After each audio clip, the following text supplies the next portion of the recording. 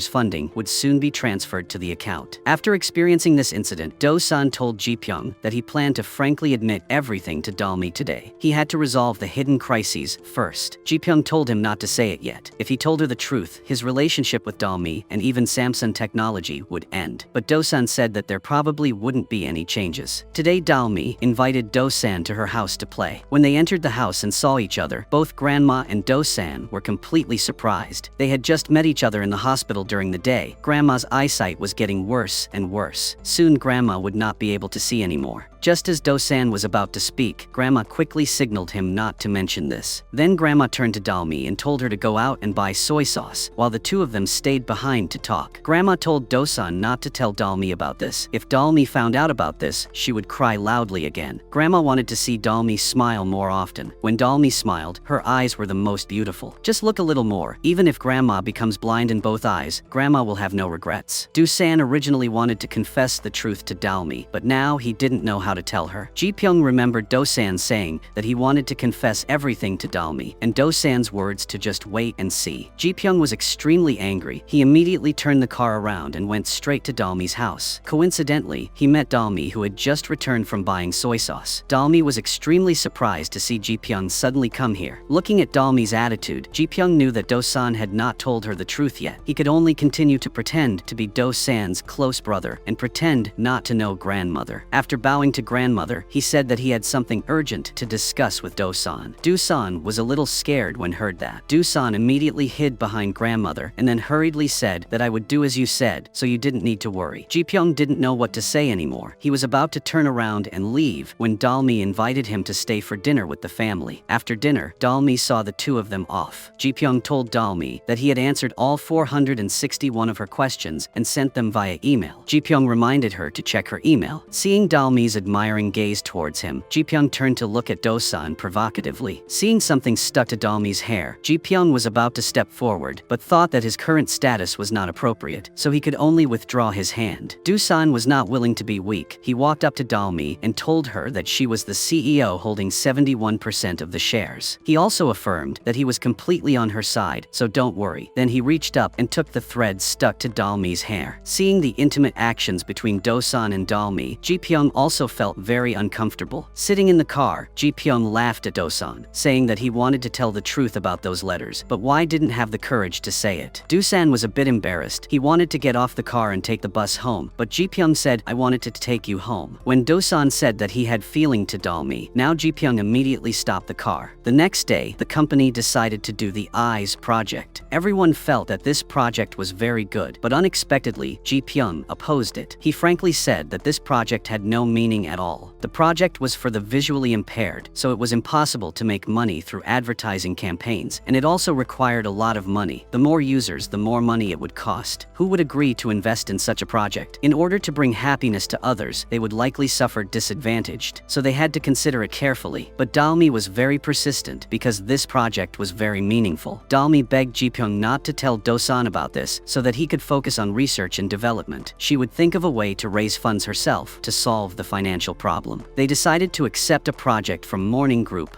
first. If they just proposed a solution, it would be $50 million. If they helped build it, it would be $300 million. If they helped them run and manage it, it would be over $1 billion. If the project was accepted, the company's survival problem would be solved. The funding for the I project would also be solved. Du-san was very worried about Dao Mi because the representative of Morning Group was her older sister's stepfather and also her mother's current legal husband. Dao Mi didn't want to meet this man, but to find a sponsor for the project, she could only risk it once. As long as the project could go smoothly, it would be worth it, but didn't expect that this company would be required to take 100,000 photos. Once they collected enough data, the solution to the problem would be implemented by their development team. Isn't this treating developers like them too badly? Du-san clenched his fists in anger. He told the delegate that they should find a part-timer to collect the data, but the delegate said that hiring a part-timer to take 100,000 photos was too expensive, and those people didn't know what to take. It would be better to let artificial intelligence experts like Du-san's group do it. This person also said that there was nothing on the Du-san group's website and advised Du-san's group to put their company logo on the homepage and mark it as a cooperative enterprise with Morning Group. This matter alone was worth more than $50 million. Representative Du Jum was even more outrageous. He said that the reason he chose their company was because of Dao Mi's mother. He said that if Dao Mi had chosen to be like his daughter and follow mother, he and she would have become father and daughter by now. He also said that she would have suffered a lot living with her father. Du-san could not bear it any longer when he heard these words. He immediately went and directly smashed Mr. Du Jum's nameplate. He turned to Dao Mi and told her that he could no longer do this project, after saying that he resolutely turned around and left. Dao Mi also hurriedly followed Do-san outside, leaving Du Jum still bewildered. Dao Mi chased Do-san to the rooftop. Do-san really did not want to see Dao Mi humiliated, so he begged her to give up this project. Seeing how stubborn Dao Mi was, Ji-pyong didn't stop her any further. Ji-pyong brought her a list of companies with large social responsibility funds. These were all companies that cared about the welfare of the disabled, or companies that needed to improve their image. They were all very interested in projects like The Eyes. Dao Mi visited each one on the list, but they all told her to go home and wait for more information. As for the other companies, they said that their budget for this year had already been used up. She even went to the far suburbs with her clients just to have a chance to meet them, but she still got nothing. Despite her best efforts, she still couldn't attract any investment. Meanwhile, Du-san and his colleagues on this side, after many days of hard work, the Eyes project had finally completed the test and would soon be launched on the market. Everyone was extremely excited and looking forward to it. Dao Mi was still worried because only she knew that the annual cost of 1,000 users was about $30 million. So the annual cost of 10,000 users was $300 million.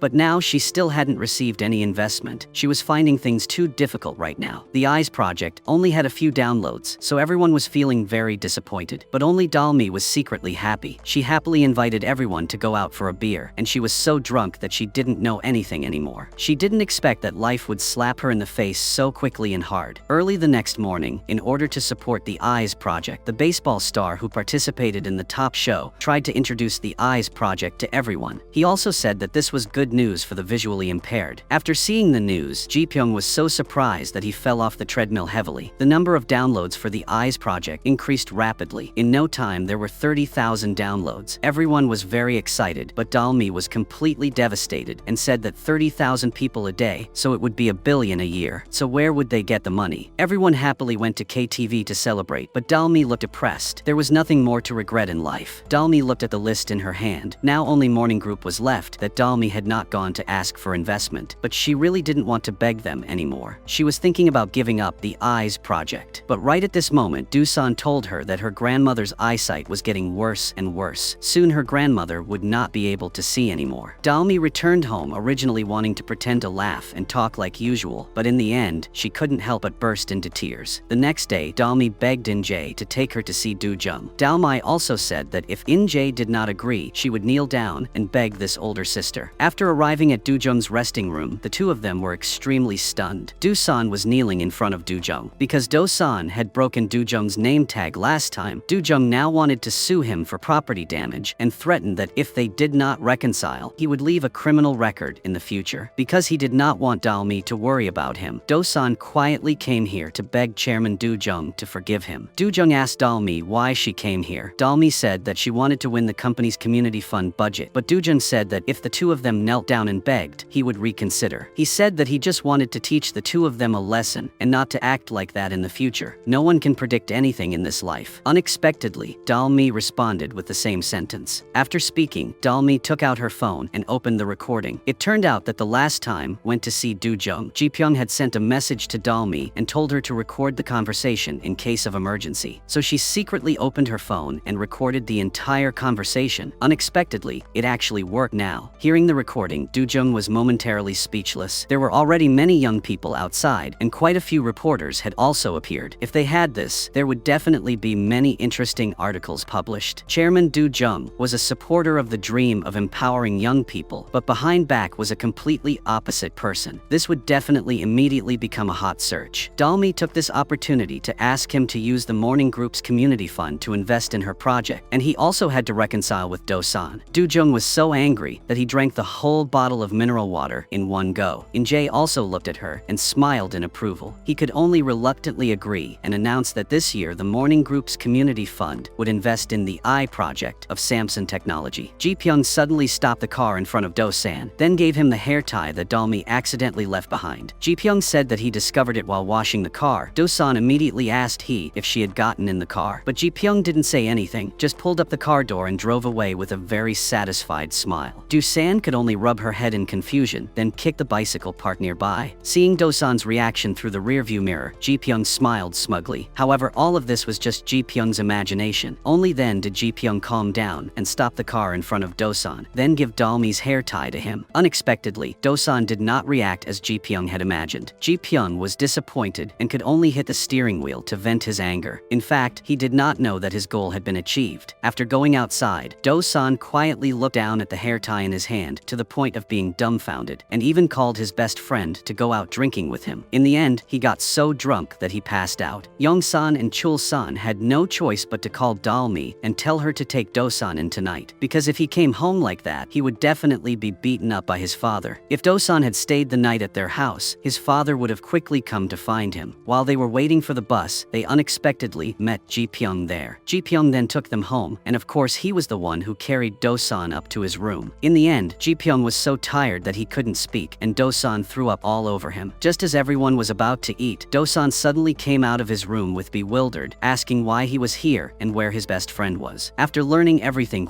Do-san quickly apologized, and Dalmi said it was okay. Dalmi then asked Do-san if he wanted to stay the night. Ji-pyung heard that and also asked to stay the night. Only then did Ji-pyung realize that he liked Dalmi. Early the next morning, when it was time for breakfast, everyone was surprised to find that Do-san had left without saying goodbye. Just then, Dalmi's phone suddenly rang. It was Do-san calling. Do-san wanted to ask Dalmi out on a date and bring her grandmother along. Ji-pyung was extremely disappointed. He stood in front of Do-san. Do-san quickly made a fake move and dodged past Ji-pyung. Ji-pyung still couldn't accept it. Do-san even honked the horn repeatedly. It turned out that Do-san had read Dalmi's reply to the feedback comment about the Eyes project. He knew that she had a wish, which was that she hoped that before her grandmother completely lost sight, she could take her grandma to many places to see many beautiful sights. So Do-san rented a car to take the two of them to see the beautiful sea. Dalmi sat reading the business plan that Ji-pyung had revised when she suddenly discovered that his handwriting was very familiar. Dalmi hurriedly looked for the letters from 15 years ago and discovered that the handwriting was exactly the same. She took out the lecture manuscript that Ji-pyung had edited for her. The handwriting was exactly like the letters from 15 years ago. She remembered that Ji-pyung and Do-san's birthdays were even on the same day. The next day, Dalmi wanted to ask Do-san what was going on, but in the end, she didn't dare to say it. In the end, she had to change the subject. While reporting on the project situation, the Eyes saw Ji-pyung's familiar handwriting, so Dalmi kept staring at him. Ji-pyung even thought there was something on his face. Seeing that Dalmi was starting to feel suspicious about Do-san and Ji-pyung, Grandma was extremely worried. Coincidentally, Ji-pyung had just arrived here, and suddenly Grandma remembered a letter when Dalmi wanted to find Do-san to ask him to pretend to be her boyfriend. The letter she wrote to Do-san was placed in the bird cage where the two of them had exchanged letters before. Grandma had no choice but to ask Ji-pyung to get that letter and deliver it to Do-san so that Dalmi would no longer feel suspicious and neither of them would suffer any more pain. But Ji-pyung did not agree to do so. He discovered that he liked Dalmi. He wanted to tell Dalmi that the person named Do-san was fake. Grandma was very sad. Grandma did not agree to let him do so. Now Dalmi and Do-san are dating and they support each other very well. At that time when Grandma asked Ji-pyung if he liked Dalmi, me, he clearly said no. Now it's too late. Grandma said you can't do that. Ji-pyung said why not? Why can Do-san but not me? Returning to his car, although Ji-pyung felt very sad, his mood gradually calmed down. Ji-pyung immediately sent a message to grandmother and apologized for his anger just now. He also told her that he would immediately go get the letter Do-mi sent to Do-san and give it to Do-san. After getting the letter, he couldn't control himself, so he opened it and read it. After reading it, when he looked up, Ji-pyung was surprised to find Do-mi in front of him. It turned out that Do-mi had mistakenly taken her grandmother's phone when she went out this morning. After receiving Ji-pyung's message, she felt extremely curious, so she came here. Although she had been suspicious for a long time, when she actually saw Ji-pyung appear here, she was still extremely surprised. At this time, Do-san coincidentally called Do-mi. Do-mi immediately asked him if he remembered the address where they used to exchange letters 15 years ago. Do-san stuttered and couldn't answer her question. Do-mi immediately hung up the phone. Despite Do-san's repeated calls, no one answered. Do-mi was extremely agitated. She begged Ji-pyung to tell her the truth. Who wrote those letters 15 years ago? Ji-pyung could only tell Do-mi the whole truth, that her grandmother asked him to write those letters. Her grandmother wanted her to have another friend. The name Do-san was just a name the two of them saw in the newspaper. It was also the Do-san he found. Ji-pyung then told Do-san to pretend that he was the one who wrote the letters and attend the party that night. Do-mi was completely devastated. It turned out that everything from beginning to end was a lie, a complete lie. Do-san found Do-mi at the bus stop. He also frankly admitted everything to her. At first, he thought it would only take one day, but he didn't expect that he would end up falling in love with her. Then, because of his greed, he didn't want to tell the truth. Just like that, things dragged on day after day. Do-san said that he wanted to be Do-mi's ideal type, but he couldn't do it. Unexpectedly, Do-mi said that even she didn't know what kind of person she loved. After saying that, she turned around and left this place. At night, Do-mi sometimes holds a baseball and looks absent-minded. Sometimes held the letter from 15 years ago, lost in thought. At this moment, she didn't know who she loved. She cried bitterly. Finally, the day of the presentation came. If they succeeded, they would be able to win the $50 million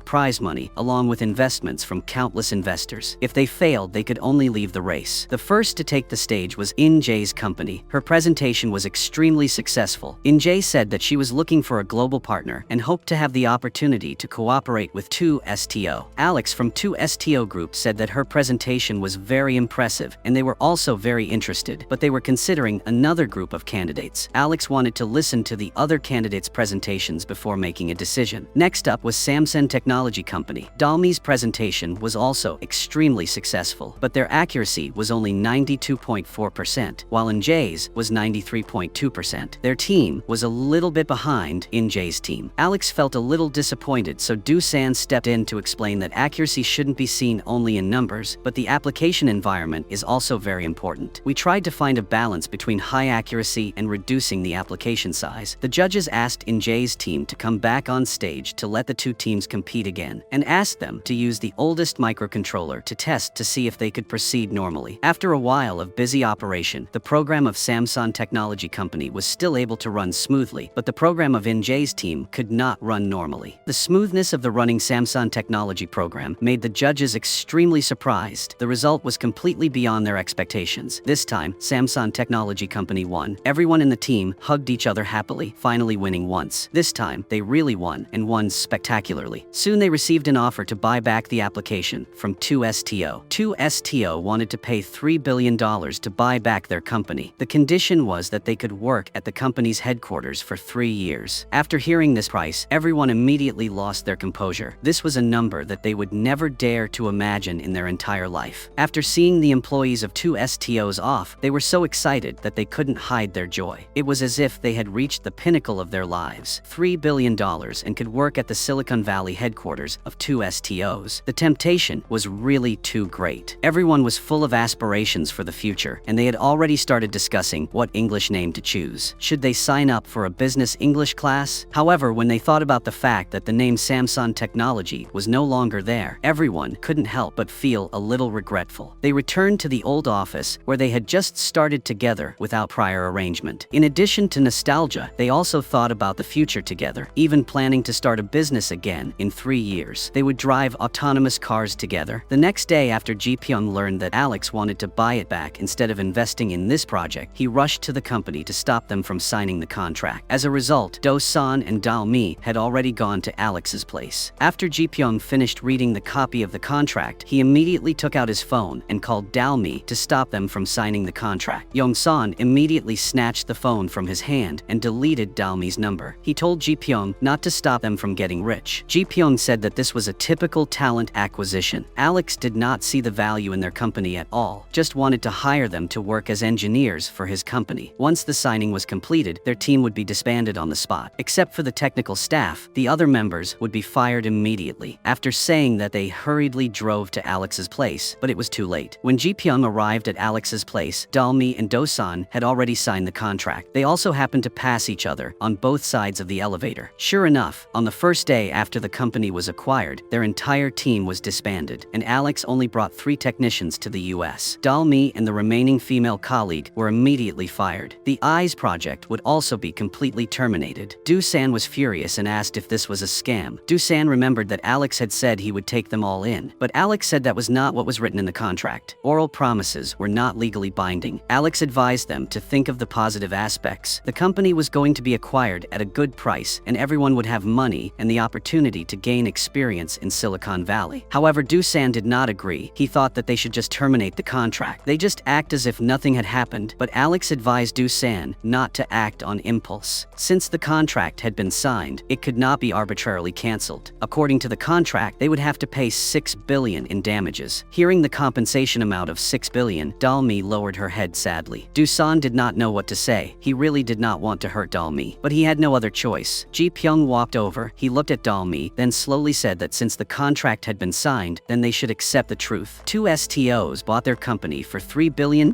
not because they had their eyes on the Eyes project, but because they had their eyes on the accuracy of their solutions. These words really hurt the listener. Do-san agitatedly asked Ji-pyong to stop talking, but Ji-pyong had no intention of stopping. Dalmi was completely devastated. Yesterday they were still full of hope for the future. They were still thinking and discussing together and naming English and even signing up for a business English class. Why did things suddenly turn out like this? Do-san chased Ji-pyong outside, then rushed over and grabbed him by the collar. The two of them didn't say a word and just started fighting. After the fight, Ji-pyong told Do-san to give up the Eyes project and advised Do-san to use his good technology to make a profit. But unexpectedly, Do-san begged Ji-pyong for help because developing the Eyes project was for Dalmi's grandmother. Grandma's current eyesight wasn't good. Grandma wouldn't be able to see anything soon. Ji-pyong was completely stunned. He hurriedly went to grandmother's hot dog shop. Seeing that grandmother could no longer read the bill clearly and could not even leave the Eyes app to calculate the total money, Ji-pyong could not help but shed tears. Seeing that grandmother had finished counting, he hurriedly reached out his hand to dry his tears. He forced a smile and walked over to her. Dalmi had just returned home when she saw Ji-pyong coming out of there. Dalmi wanted to invite Ji-pyong out for dinner, and she hoped he could give her some advice on what she should do next. Ji-pyong said that what he was about to say might be a bit harsh. First, the contract itself was fine, and second, Dalmi's group was facing off against 2 STOs. That was like hitting a rock with an egg, so his advice was for Dalmi's group to accept reality and cooperate with the 2 STOs. Dalmi didn't know what to say. They really had no better way. On this side, Do-san's mother asked him how he and Dalmi were doing, but since Dalmi found out that Ji-pyong was the one who wrote the letter, he had no way of knowing what Dalmi was thinking. Do-san also wanted to know. Coincidentally, Dalmi had just sent a message asking him if he had slept yet. Do-san was about to reply that he hadn't slept yet, but Do-san's mother immediately told him to delete it and take off his coat. Then she raised her hand and beat him up, saying that he didn't understand anything about girls. Then she explained that Dalmi meant for him to call her back. Sure enough, their phone calls started with distinguishing the types of medicine that Grandma had, and then they kept talking about one thing after another. Neither of them wanted to hang up. Early the next morning, Do-san hid outside Dalmi's house, preparing to arrange a chance meeting between the two of them. Because a few days ago, Dalmi had told Do-san that she still couldn't figure things out. She felt very hurt when facing Do-san and Ji-pyong, so this time she told them not to meet each other alone anymore. So in order to see Dalmi, Do-san could only pretend to meet her by chance. When Dalmi took the initiative to say hello, Do-san pretended and said it was a coincidence. He said that he knew there was a good English cram school here, so he planned to come here to ask around. Unexpectedly, he met her. Dalmi smiled slightly. It seemed that she had seen through Dosan's little thoughts. However, they did not expect that the change would come so quickly. When they returned to the company, their team had suddenly disbanded. Dalmi and her female colleague had also been fired. The next morning, Dalmi wore a new dress and spent time meticulously applying makeup. She went to Dosan's house very early because today was his birthday. They had arranged for today's meeting in advance, but unexpectedly, Dosan had actually forgotten about his birthday. It was only natural that because so many things had happened recently, he had put all his attention on solving the contract issue. Dosan told Dalmi not to worry too much. Sitting on the bus, Dosan was still engrossed in reading a book about corporate litigation. When he read about a similar case, he turned to discuss it with Dalmi, but she was completely uninterested in these things. Dalmi took Dosan to an extremely high-class French restaurant, but Dosan still refused to let go of his unfinished work. All he could think about was Dalmi, and he wanted to cancel his contract with 2STO. Dalmi said that the odds of a computer genius like him appearing in this world were very low, so she wanted Dosan to go to Alex's company 2STO to develop his talent, because if he followed Alex, his future would be bright. She advised him to ignore her. Dosan didn't want to continue listening to her, so he quickly opened the book in front of him. Dalmi immediately reached out to close the book, and she continued to advise Dosan to seize this opportunity. Dosan finally couldn't hold it in anymore. He said that Dalmi and he meeting was fate. Dosan took the book and went out first. Dalmi chased after him and tried to persuade him again, but Dosan didn't want to give up Dalmi and the Eyes project. Whether it was the Sandbox Venture Capital headquarters or the cramped old attic office, he said that he just wanted to stay here. Seeing this, Dalmi had no choice but to use her last resort. She said that Dosan wasn't the one who wrote her letters when she was little, so there was no need to remember her anymore. These words really hurt Dosan. The two sisters Dalmi and Injae had always secretly fought each other every time they met, but this time, Dalmi suddenly came to apply for her sister's company. Seeing Dalmi come here for an interview, all the colleagues in Injae's company were stunned. They all stared at Dalmi curiously. Injae asked her what he was doing here. Dalmi didn't explain much and directly put her CV on the table. She sat down and said clearly that she was here to apply. Injae didn't say anything but sat down leisurely. Injae wanted to know what her younger sister wanted to do. Injae asked why Dalmi wanted to apply to this company. Seeing that the director had spoken, the others could only settle down. Dalmi said that what Injae said during the presentation that day left a strong impression on her. Dalmi said that Injae's goal was to make this world more progressive and developed. These words were exactly the same as what her father had said 15 years ago, because her father told her that he quit his job not just because he was beaten by his boss, but because he was preparing for that better world. At that moment, Dalmi suddenly realized that perhaps Injae and she had the same goal. Very quickly, Dalmi was recruited as the vice president of Injae's company. Not long after, they established a separate subsidiary, Chongmyung Company, with Dalmi as the director and in charge of the new company's business. At this time, on the other side of the ocean, Dosan's team and his colleagues, responsible for the Smart City project of 2STOs, have also achieved very good results. Ji-pyung has also been promoted from team leader to director. 3 years later, Dalmi invited Ji-pyung to her house for Mid-Autumn Festival. She also asked him to come over a little early to help cook. In the evening, the four of them were like a happy family, making mooncakes together. They cooked together and played cards together very happily. While making skewers, Ji-pyung was so tired that he fell asleep. Dalmi immediately went to cover him with a blanket. When Grandma came out of the room, Dalmi quickly signaled Grandma to lower her voice. Seeing everything, Ji-pyung wore a happy smile and continued to pretend to be asleep. When Dalmi woke up in the middle of the night, she suddenly discovered that Ji-pyung had woken up and was still sitting making skewers. She immediately went to sit next to him. Ji-pyung wanted to help grandmother open a hot dog shop, but Dalmi turned him down because it wasn't the right time yet, because Dalmi wants to open her own hot dog shop for her grandmother. Ji-pyung said that he hoped he wouldn't make her feel uncomfortable. He hoped that whenever she was tired and having a hard time, the first person she would think of would be him. Ji-pyung felt that the feelings between him and Dalmi had developed another step, so he bought a gift for her. Ji-pyung took the gift and went to a secluded place and then started rehearsing how to start the conversation. He thought of countless reasons and excuses, and finally he mustered up his courage and walked out. On the way to find Dalmi, Ji-pyung unexpectedly ran into Dosan in the lobby. Ji-pyung asked Dosan why he was here. Only after learning that Dosan would return to America after his vacation ended did Ji-pyung breathe a sigh of relief. Then the two of them started talking. Dosan saw the gift box in Ji-pyung's hand. Dosan asked Ji-pyung who he was going to give the gift to. Ji-pyung was momentarily stunned. After hesitating for a moment, he decided to put the gift box on the table and pretend that his relationship with Dalmi was developing very well. Then, Ji-pyung Ji-pyung said that he was preparing to give a gift to Dalmi. Do-san was very disappointed when he heard that, but he pretended that nothing happened. Seeing Do-san's reaction, Ji-pyung stood up. He intentionally invited Do-san to meet Dalmi with him. Do-san also stood up, pretending that he had an appointment. He told Ji-pyung that I couldn't go with you. Hearing that, Ji-pyung turned around and left, leaving Do-san alone and extremely sad. Dalmi stepped out of the elevator. Do-san coincidentally passed in front of her. When Dalmi reacted, he was already far away. She hurriedly chased after Do-san. After searching for a while, Dalmi once again saw that familiar figure. With great difficulty, she managed to catch up, so Dalmi immediately reached out to pull Do-san back. She didn't expect that all the coffee would be spilled on her, and the other party was not Do-san at all. Seeing herself suddenly falling into such a miserable situation, Dalmi was momentarily confused. She could only continuously apologize to the other party. At this moment, the phone suddenly rang. Dalmi quickly picked up the phone, then didn't even bother to fix her clothes, and quickly ran back to the company. It turned out that they had just been attacked by a virus. All the documents had been encrypted. The other party demanded that their company pay $300 million